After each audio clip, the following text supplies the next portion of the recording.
Quân đội Mỹ muốn xây dựng một lớp tàu nổi với tốc độ nhanh nhất thế giới. Họ muốn có một loại tàu có thể đạt tốc độ tới 60 hải lý một giờ,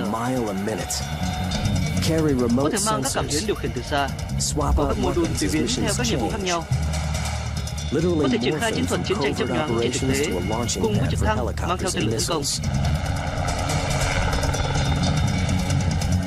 Được vận hành bởi một thủy thủ đoàn và có thể triển khai nhiều nhiệm vụ tấn công nhanh. Nghe thì có vẻ như là một nhiệm vụ bất khả thi. Quân đội Mỹ đã tiến hành các thử nghiệm mở rộng và X-Craft là chiếc tàu được thiết kế để có thể triển khai nhiệm vụ ở những vùng biển sâu.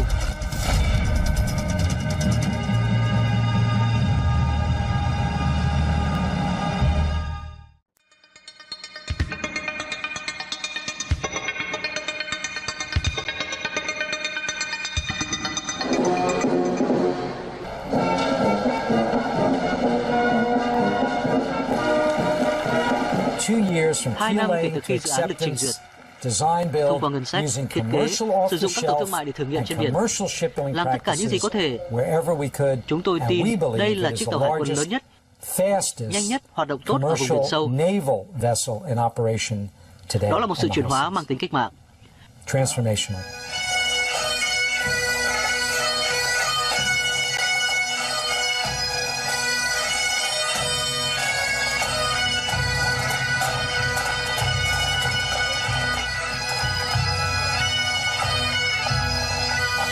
Và cuối cùng giấc mơ mang tên X-Craft đã sẵn sàng trở thành hiện thực. X-Craft được mang tên thánh là Sea Fighter, nghĩa là chiến binh biển cả. Chào mừng tới lễ hạ thủy chính thức của con tàu mới, đặc biệt chào mừng các cán bộ và các thuyền viên vận hành của Sea Fighter, một ngày vô cùng tuyệt vời của Hải quân Mỹ.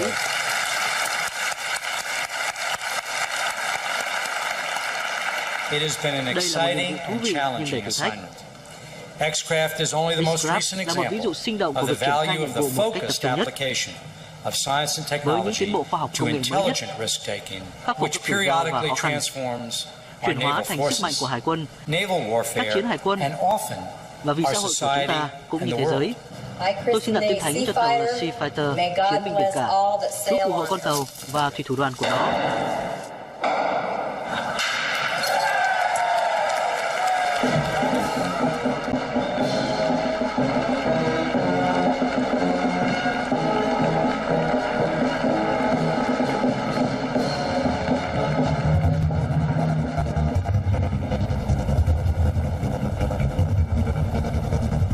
Sea Fighter's shakedown cruise begins with a 1,300 nautical mile cruise to Naval Station San Diego for extensive sea trials.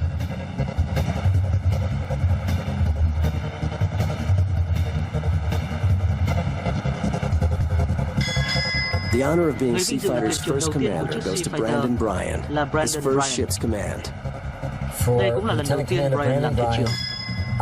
Đối với Brandon Bryan, tôi phải nói đây là một cá nhân vô cùng giỏi, sẵn sàng thử thách khả năng chỉ huy của mình. Cậu ấy là một trong những cơ quan chỉ huy mới của Hải quân Mỹ hiện nay. Họ nói với tôi con tàu này có thể di chuyển với tốc độ 55 hải lý một giờ. Dường như đây là một công việc đầy mơ ước đối với tôi. Khi được chỉ huy một chiếc tàu được coi là hình ảnh tương lai của Hải quân thế này, không còn gì tuyệt vời hơn. So let's just come down here well past 1SD and then we'll hook around to the north into our anchorage, okay? Yes, sir. On most ships of the Navy right now, ships that can go max speed about 30 knots. Generally on the bridge you have about 5 or 6 people doing all the navigation. But here, because of the technology, because of all the information we have right here in front of us, just 2 people can manage the navigation of the ship even at very high speed very effectively. We've been watching these two and they very closely almost hit right here. Because the Navy and Coast Guard are increasingly sharing the roles of coastal protection, Sea Fighter is manned by sailors from both to train and learn together. Thủy thủ đoàn phải ngồi ở ghế khi tàu di chuyển với tốc độ cao, và hệ thống điều khiển hiển thị như một kiệt tác này giúp Hải quân và lực lượng tuần duyên Mỹ quản lý nhu cầu tác chiến thực tế dễ dàng hơn. Đây là hệ thống điều khiển giúp chúng tôi điều chỉnh, kiểm soát các màn hình hiển thị hiệu quả. Có nút chuyển chế độ kiểm soát radar hoặc kiểm soát các màn hình điều khiển khác.